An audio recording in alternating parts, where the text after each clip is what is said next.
Hey, have y'all seen those YouTube Playables? The last time I brought this up in company, no one knew what I was on about, but I feel they've got to be hard to miss for someone who spends as much time on YouTube as, well, most of Western civilization, I think. All you have to do is go to YouTube's front page in a web browser and scroll down a bit. They might not look like much, but I play them a lot, to the point that I'm extremely ashamed to admit it. Basically, they're little games you can stream through your web browser without needing to download anything. And I think it was very savvy of YouTube to introduce them. I've frequently spoken about my love of listening to podcasts while playing games, but I think that habit might have warped my ability to passively engage in media. Now I can't watch a YouTube video without wanting to fidget with something. Previously, I'd dig my phone out and work on a nonogram, but these days I'm more likely to open up a second browser and click away at a YouTube playable. And I hate myself for it, because I like to think of myself as Johnny Video Games, who champions them as an art form and wants to lift them up as objects of cultural importance. But here I am wasting my time with absolute hacked out rubbish. It's like if Roger Ebert blew off watching some new films because he wanted to watch animated GIFs clipped out from SpongeBob episodes. I've tried. I really have tried. I installed Hollow Knight on my Switch to play in my off hours with the TV on in the background, but I couldn't stick with it. All the exciting combat and complex exploration was too much for my brain at those times. It's the end of a long day at work, I'm mentally exhausted, all I'm in the mood for is the digital equivalent of blowing bubbles with my spit. I feel bad about it because I feel like I'm not encouraging creativity and solid, thoughtful game design. I don't want to litigate the whole question of what is and is not a real game, but whatever a real game is, YouTube Playables are fucking well not it. A lot of them are ports of mobile games, and you know how fucked mobile games are these days. All rampant iterations on every marginally successful formula, hacked out with stick figures and featureless polygons and art blatantly bought or stolen from asset libraries. The very kind of thing you always see in mobile game ads presented in a way that looks halfway fun until you download the game yourself, you poor sucker, and discover how profoundly unrepresentative of the actual experience the trailer was. YouTube Playables are all the snacky, immediate, no activation of the actual brain necessary gameplay of hacked out mobile games, but without requiring nearly as much investment. You don't have to go out of your way to download them to go through the process of discovering they aren't nearly as fun as they look. Plus, they aren't constantly interrupted by ads for other games that also aren't nearly as fun as they look. All you have to do is click, play, realize it sucks, move on to the next. Game criticism has never been more efficient. Most of them suck, yes, but I'm not asking them to suck less. Indeed, I've seen games on there that do put some effort in, with unique artistic theming and relatively in-depth mechanics, but I don't want to play those. Those overload my brain when I'm in zone out and listen to videos for an hour or so before bedtime mode. Let me talk you through some examples of the games I do find myself coming back to. Let's start with Flappy Dunk. And let's appreciate the advantage of YouTube Playables in that if you're watching this on a computer, you yourself can now bring it up in another window and start playing it as I'm talking about it. This is one of legions of Flappy Bird clones that still infest the digital world like a yeast infection, except you're a basketball with wings trying to get through hoops. And for each successive swish, that is, a hoop without touching the sides, you get a point multiplier. The hoops gradually shrink and get slanty and start to move around. I think that happens over time rather than how high your score gets, which isn't how I'd have designed it. It means you're only in with a chance of a high score if you get a good streak going early on. But the point is, that's all there is to the game. A ball goes in and out of hoops. You unlock cosmetics for completing certain hidden objectives, but I only equip those so I don't seem ungrateful. There's another game I play probably more than any other called Gym Stack. This is a variant of the old 2048 merge formula, where you combine two things with the same number on to make a bigger thing with twice that number on. This time in a Tower of Hanoi but not really sort of arrangement, where you're stacking barbell weights onto 4 poles. The game hands you weights, you stack them up. If 2 of the same kind touch, then they combine and become a double-sized weight. If you create a 1-ton sized weight, it destroys the entire stack. If you can't add any more to any stack, you lose. That's literally it. You could write a 10-line computer program to play it for you. There's no unlocks. You can't apply cosmetics to the barbells or upgrade your putting things on poles ability. There's no design or reasoning behind what discs you're given. It's just random. You could have 4 nicely assembled pyramids going and the game will just dump a 500k weight on you and expect you to know what to do with it. Not that that matters, because you can just quit to menu, immediately reload your save again, and resume with the 500k weight vanished from memory. The moment I discovered that, my higher brain realized there was officially no jeopardy or challenge in the game at all anymore. So why the fuck do I keep playing it?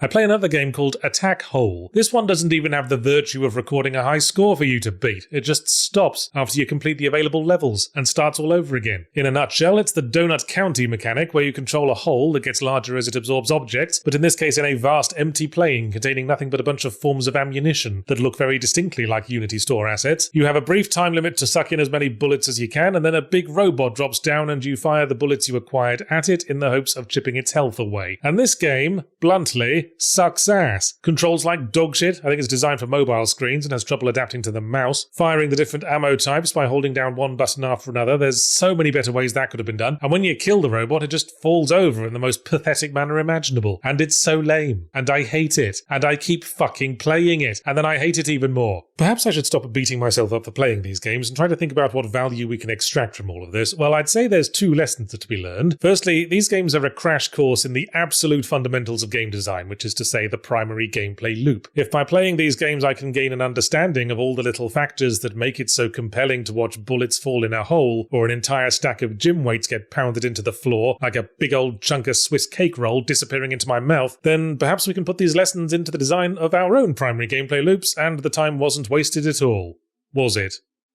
No? Okay, how about this? The most important lesson to take from YouTube Playables is that in this world of having to download 40 gigabytes of game and watch 9 publisher idents and wait 10 minutes for the fucking shaders to pre-cache, one shouldn't underestimate the added value of a game that is quick and convenient to play. I mean, Hollow Knight is a beautiful game, full of great animation, atmosphere, and environmental narrative, but apparently none of that makes me want to play it more than fucking Flappy Dunk, just because I could be playing that in 2 clicks of a web browser, and don't have to go looking for where my kids left my Switch after they were done playing Pokemon Snap, and then spend 10 minutes peeling half-sucked wine gums off the screen.